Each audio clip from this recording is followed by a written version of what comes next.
Assalamualaikum warahmatullahi wabarakatuh. Selamat berjumpa kembali rekan-rekan mahasiswa. Hari ini kita bertemu bahas mata kuliah dinamika populasi kan. Dan sebelumnya saya sudah menjelaskan bagaimana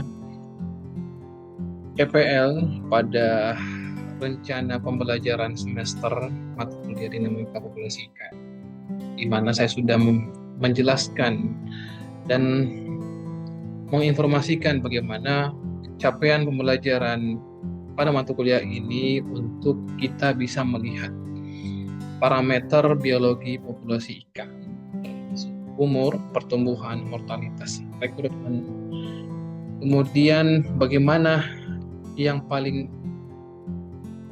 penting di mana kita bisa mampu menjelaskan atau mahasiswa bisa mampu menjelaskan prinsip dinamika populasi ikan, mengaplikasikan model pertumbuhan secara eksponensial, kemudian melakukan penilaian stok ikan berdasarkan umur panjang pada pertumbuhan ikan, kemudian mengevaluasi dampak manusia, menganalisis strategi manajemen perikanan, dan menyusun laporan analisis stok secara ilmiah.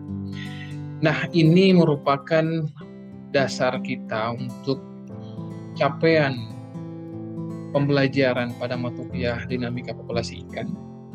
Kemudian kita melanjutkan kembali pada pertemuan pertama ini di mana kita akan menjelaskan, kita akan membahas tentang bagaimana sejarah tentang pengantar mata kuliah dinamika populasi ikan. Dan dalam mata kuliah ini ada tujuan serta bagaimana capaian dari mahasiswa untuk mempelajari mata kuliah ini. Dan pada bagian akhir akan saya berikan tugas terkait dengan mata kuliah dinamika populasi ikan ini. Baik, untuk itu saya akan share screen untuk mata kuliah presentasi dinamika populasi ikan.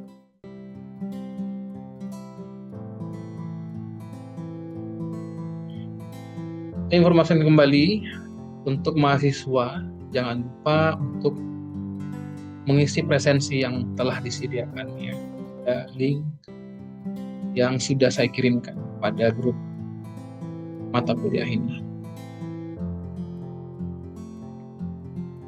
Secara konferensif, mata kuliah ini akan membahas bagaimana definisi ruang lingkup, sejarah, dan kita menganalisis bagaimana mata kuliah dinamika populasi ikan ini dapat dipahami oleh setiap mahasiswa. Ini akan menarik bagaimana setiap pertemuan-pertemuan kita akan membahas bagaimana pembahasan secara sistematis yang ada di sini. Pada pertemuan ini khusus untuk kita membahas bagaimana pengantar dari mata kuliah dinamika populasi ikan ini bisa masuk ke dalam mindset kalian, rekan-rekan mahasiswa, untuk mengetahui secara pengantar kita ya. Sini saya share screen untuk mata kuliah ini. Tahun ajaran pada 2025 dan 2026 ini sudah mengadopsi sistem pembelajaran OB ataupun outcome. Outcome ini kita memberikan mata kuliah ini sebagai uh, output ataupun tujuan yang akan kalian dapatkan adalah sebagai pengaplikasian dari mata kuliah dinamika komunikasi. Kemudian dosen pengampu saya untuk mata kuliah ini adalah saya, Agus Kurniawan BSI. Kemudian tujuan dari pembelajaran ini, setelah mengikuti kuliah ini, kalian mampu menjelaskan pengertian dasar manajemen perikanan, kemudian memahami sejarah perkembangan manajemen perikanan dunia dan Indonesia. Kemudian kita mengaitkan dinamika populasi ikan dengan kebutuhan pengolahan berkelanjutan. Ini akan menarik jika kita membahas satu persatu. Kemudian di sini kita bagaimana melihat definisi manajemen perikanan untuk di mana badan ataupun lembaga dunia seperti FAO telah mengeluarkan ataupun bagaimana merumuskan kebijakan terkait dengan integrasi integrasi tentang bagaimana perikanan yang ada di seluruh dunia, di mana hukum dan sosial untuk keberlanjutan stok ikan.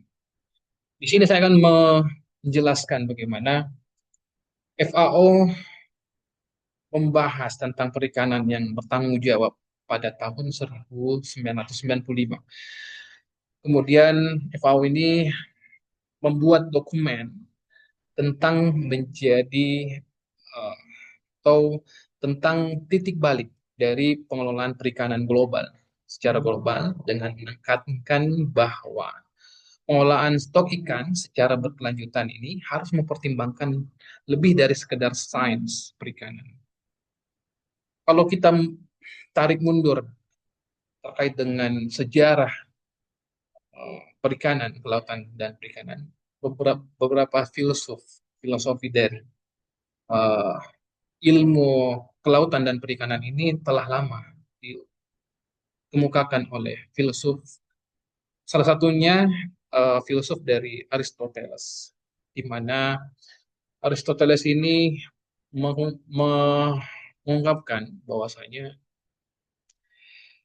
uh, perikanan, ilmu kelautan dan perikanan ini merupakan suatu ilmu yang di mana mencatat ataupun melihat dari uh, sisi biologi. Nah, Aristoteles ini sebagai filsuf Yunani yang disebut juga bapak biologi kelautan, di mana orang pertama yang mencatat pengamatan tentang kehidupan di laut. Ini menarik terkait dengan sejarah yang terkait dengan ilmu kelautan dan perikanan. Kemudian pada beberapa dekade ya, ini berkembang terkait dengan penggunaan navigasi pertama yang orang Venesia dan Yunani menggunakan alat tersebut untuk berlayar ke laut Mediterania. Nah, perjalanan mereka membantu memperoleh pengetahuan tentang pasang surut, arus, dan mekanisme laut. Nah, kemudian beberapa dekade kemudian, ensiklopedis Romawi ini menulis tentang kehidupan laut dalam karyanya Naturalis Historia, di mana Pliny the Elder pada 23 sampai sekitar 23 Masehi untuk mencatat mencampur mitos dengan kenyataan adanya tentang kehidupan laut. Nah, ini sedikit dari historical sejarah tentang bagaimana ilmu kelautan dan perikanan yang ada. Kemudian latar belakang dari kebijakan FAO ini muncul ya dengan landasan. Landasan-landasan ini dilakukan untuk bagaimana ilmu ataupun kelautan dan perikanan di sektor kelautan dan perikanan di dunia ini bisa terjaga dengan terkait dengan integrasi ilmu, hukum dan sosial untuk berkaitan stok ikan. Nah, ini dari awal fondasi untuk melihat bagaimana manajemen perikanan khususnya untuk mata kuliah dan populasi ikan. Kemudian ada Charles 2001 di mana aturan kebijakan dan tindakan untuk pemanfaatan sumber daya ikan keberlanjutan ini bisa dapat dipelihara.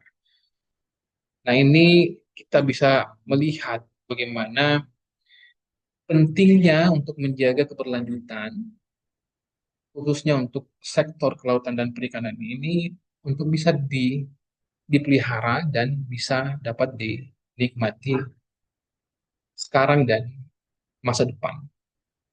Nah, kita kembali ke dalam konvensi hukum, UNCLOS, di mana adopsi konvensi ini, hukum laut pada tahun 1982 mengubah kerangka hukum perikanan, di mana pemanfaatan sumber daya laut dan wilayahnya itu diberikan hak dan tanggung jawab untuk mengelola sumber daya. Negara-negara diberikan hak untuk mengelola dan bertanggung jawab atas eh, pengelolaan dan eksploitasi pada pengelolaan sumber daya. Di dalamnya ada zona eksklusif zona ekonomi eksklusif ataupun ZEA, ini mencakup sekitar 90% perikanan laut dunia. Besar. Kemudian bagaimana kekhawatiran tentang penangkapan ikan berlebih. Nah, pada tahun 1980-an, kesadaran tumbuh bahwa sumber daya perikanan tidak terbatas. Ini pada tahun 1980-an. Bagaimana manusia berpikir bahwasanya sumber daya perikanan ini tidak terbatas adanya. Mau beberapa kali pun kita mengeksploitasi atau mengelola, ini tidak akan terbatas. Tetapi pada dekade 20-an ini berubah, mindsetnya berubah, ya. Kajian-kajian tentang sektor kelautan dan perikanan ini berkembang. Nah, di sini bisa kita fokus utama dari manajemen perikanan ini yaitu untuk sustainability ataupun berkelanjutan secara ekonomi, ekologi dan sosial. Ini saling berkaitan satu sama lain.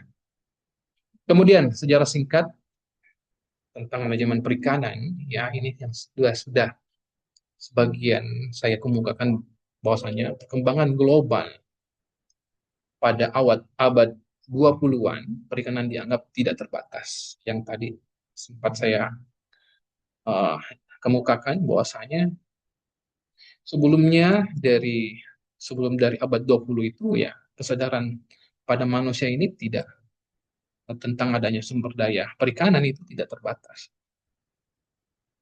Nah, kemudian pada 1950-an MSY, Maximum Sustainable Yield, ini dipelajari untuk bisa melihat bagaimana uh, penangkapan ikan ini dibatasi ataupun diukur dengan suatu kajian ilmiah, termasuk dengan stok ikan yang ada pada saat itu.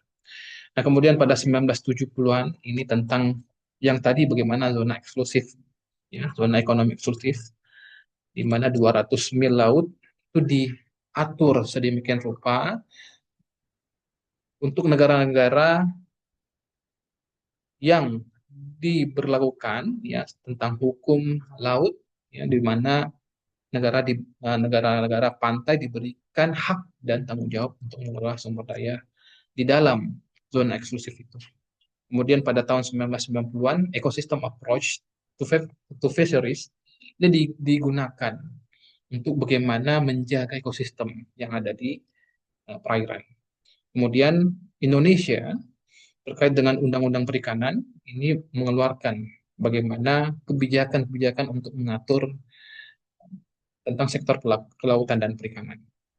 Kemudian moratorium kapal asing pada tahun 2014 ini berkembang pesat bagaimana kapal asing ini dibatasi ataupun dilarang untuk bisa mengambil atau mengeksploitasi dari zona eksklusif dari perairan Indonesia. Kemudian blue economic yang saat ini berkembang bagaimana kita mengatur beberapa kota tangkapan. Salah satunya dari kebijakan pemerintah adalah kota tangkapan yang diatur oleh pemerintah agar tangkapan setiap harinya itu dibatasi dan dapat dikontrol.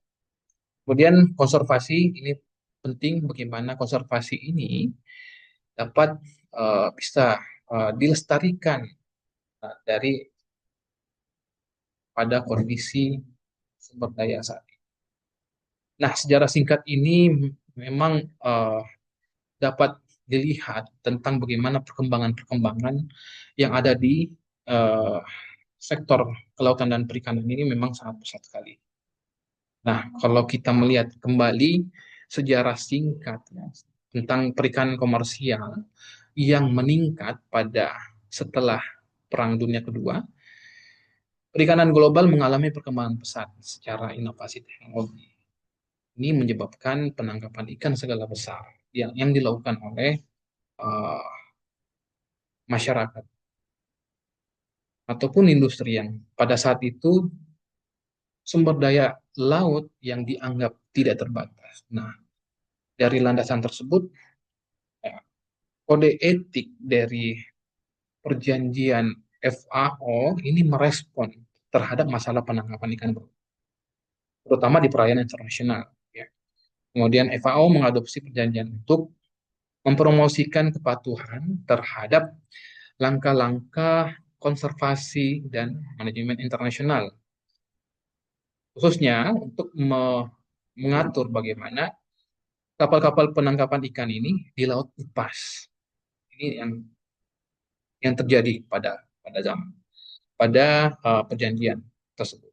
Kemudian perjanjian itu diwajibkan ya pada negara-negara untuk memiliki kontrol yang lebih ketat terhadap kapal-kapal mereka.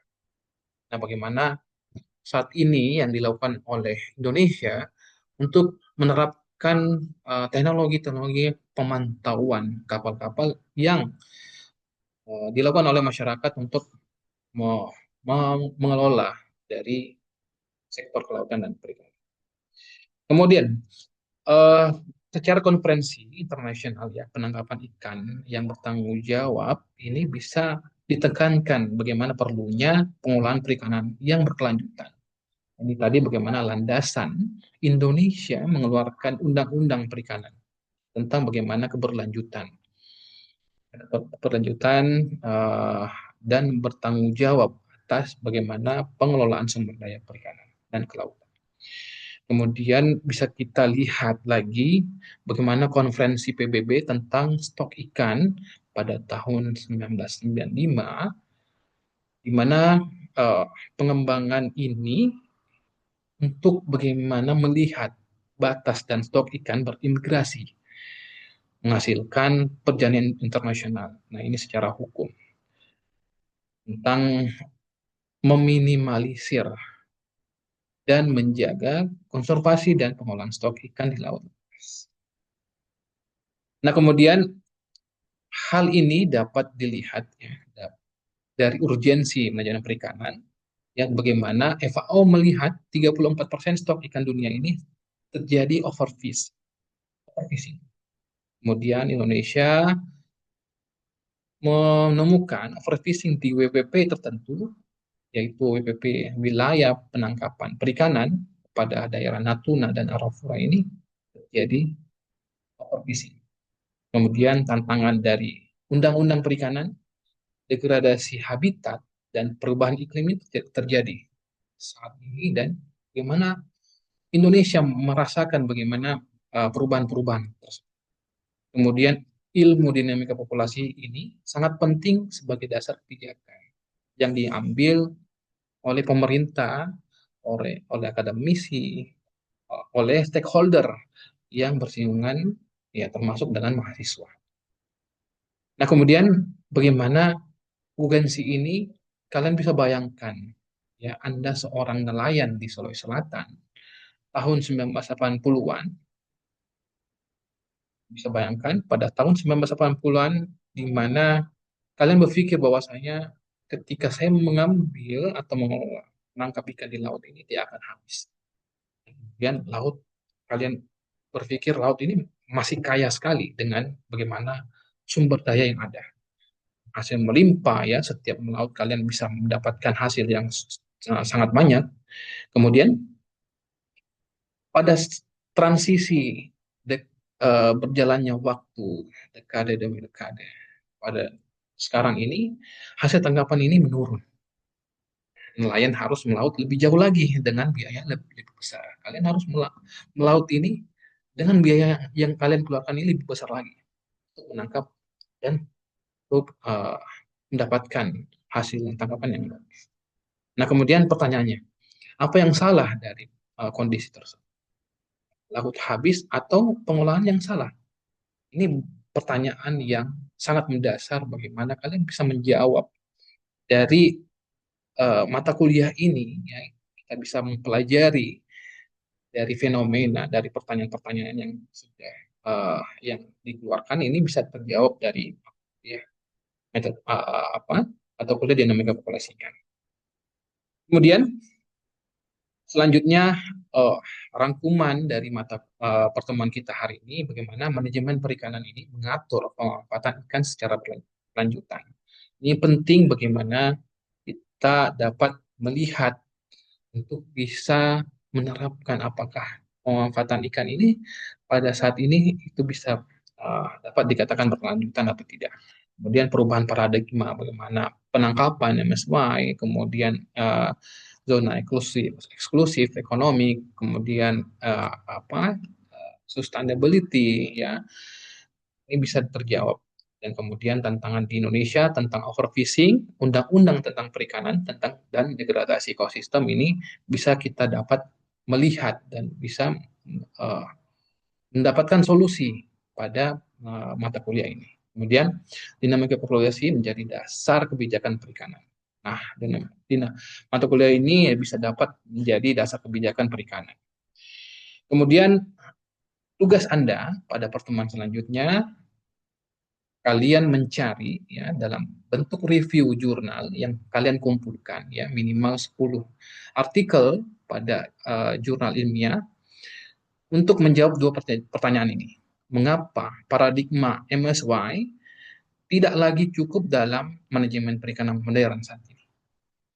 Yang jawaban apa pertanyaan pertama. Kemudian pertanyaan kedua, bagaimana bandingkan pendekatan e-farm dengan pendekatan konvensional ya dalam pengelolaan perikanan saat ini. Nah, itu tugas kalian untuk dapat mengumpulkan tugas ini sebelum pertemuan kita minggu depan dan hindari plagiasi untuk menyusun review pada tugas ini sehingga pengurangan penilaian ini tidak terjadi. Dan tugas ini dikumpulkan di email saya. Oke, thank you untuk pertemuan kita hari ini. Semoga dapat menjadi wawasan dan dapat kalian bisa menerima ya bagaimana pertemuan untuk dinamika populasi ini ke depannya bisa dapat lebih mendalam lagi. Oke, sampai jumpa pertemuan berikutnya. Saya tutup untuk hari ini. Wabillahi taufiq wal hidayah. Wassalamualaikum warahmatullahi wabarakatuh.